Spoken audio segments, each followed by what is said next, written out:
My name is Dustin. I'm an alcoholic and an addict, gratefully in recovery. I'm 35 years old and originally from Whitby, Ontario. And I guess it's my intention today to tell you my story of recovery. I guess I'll start off and tell you that I find it important to tell you that I came from a good home, came from a loving home, and nothing really that would make me an alcoholic or an addict or take me down the road that I eventually went down. As I said, I grew up in Whitby. Growing up, things were pretty normal for me, really. I had a sister, and we were given lots of opportunities by our parents. Had a lot of healthy outlets.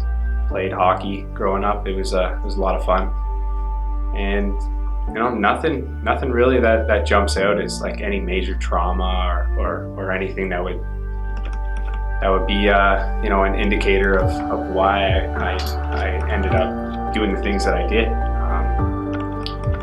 But as I grew up, I think I was very always very concerned about what other people thought. I kind of felt a little different inside.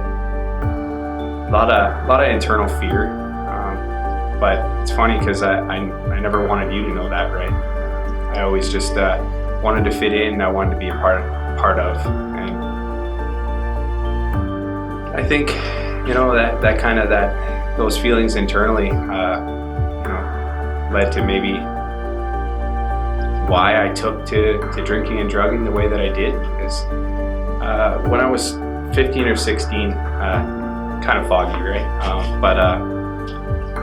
I took my first drink of alcohol and my first drug at that time, and the things that I was feeling inside, they just kind of washed away, right?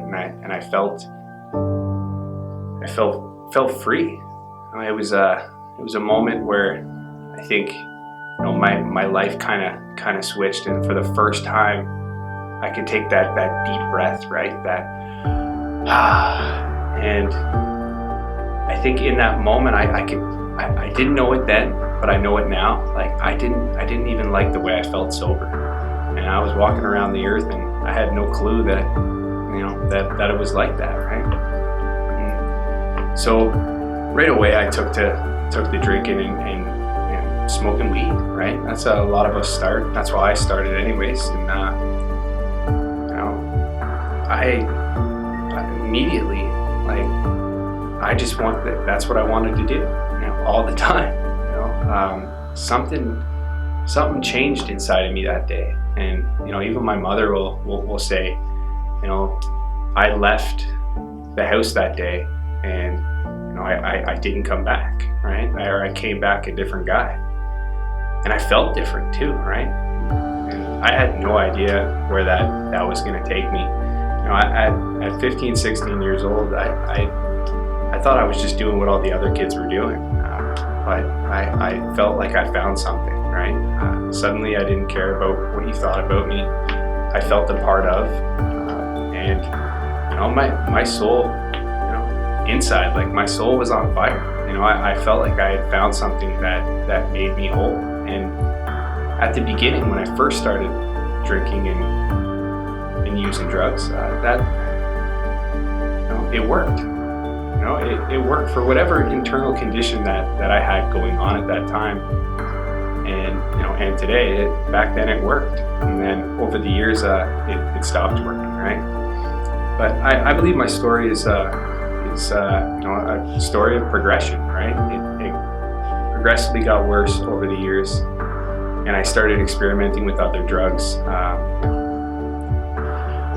It just kind of, it was a sliding curve where at the beginning it was just partying with friends, and as time went on, it became an everyday, up close and personal way of life, right? And I got to the point where I guess I'm losing jobs, I'm losing relationships and friendships, and I'm having troubles with the law, and just everyone in my life knows that I have a problem, and I don't have a clue, right? I just thought the way that I was doing it was the way that everyone else was doing it. And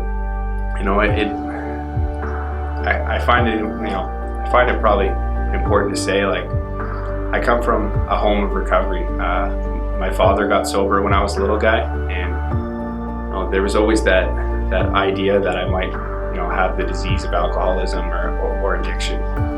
And I always thought in my mind that to be an alcoholic was the guy under the bridge. And so for most of my late teens and early 20s, I wasn't under the bridge, and I was always looking at my external things, right? Like, I thought because I had a job and I had a girlfriend and I had some potential, that there's no way I could be an alcoholic, because alcoholic's the guy with the paper bag, right?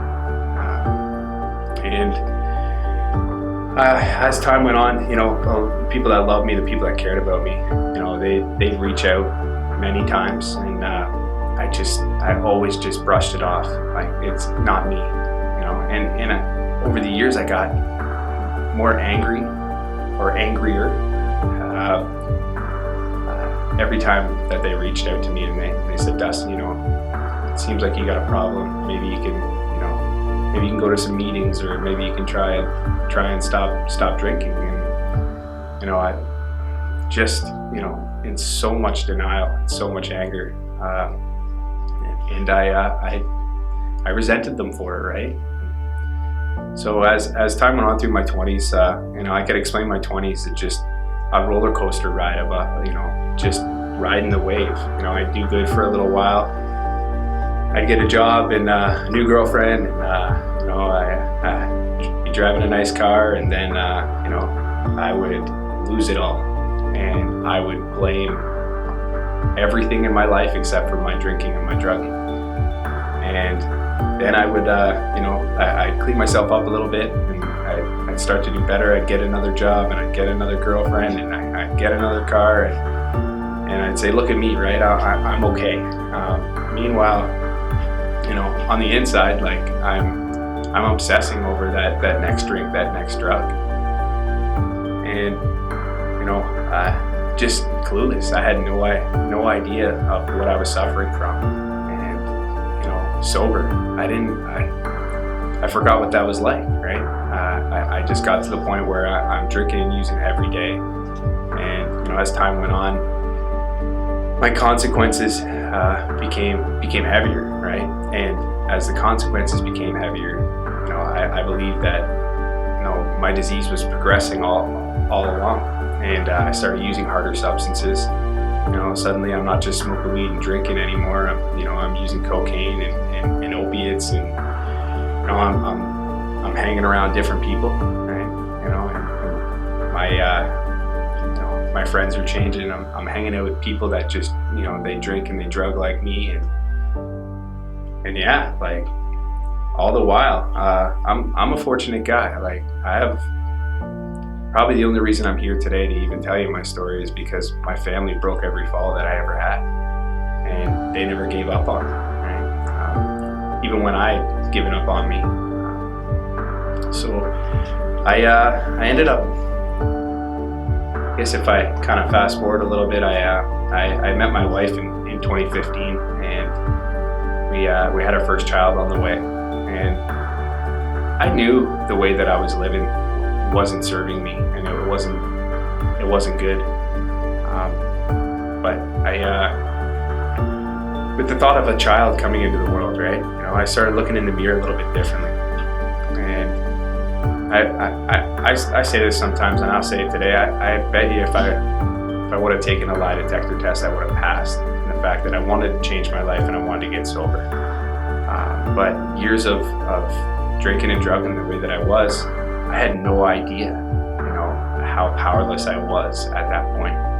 And I woke up every day for the next 3 years trying to stop. And you think, under the circumstances, right, of having an idea that I do have a problem and a child on the way, and that I'd be able to clean up my act a little bit, and I couldn't.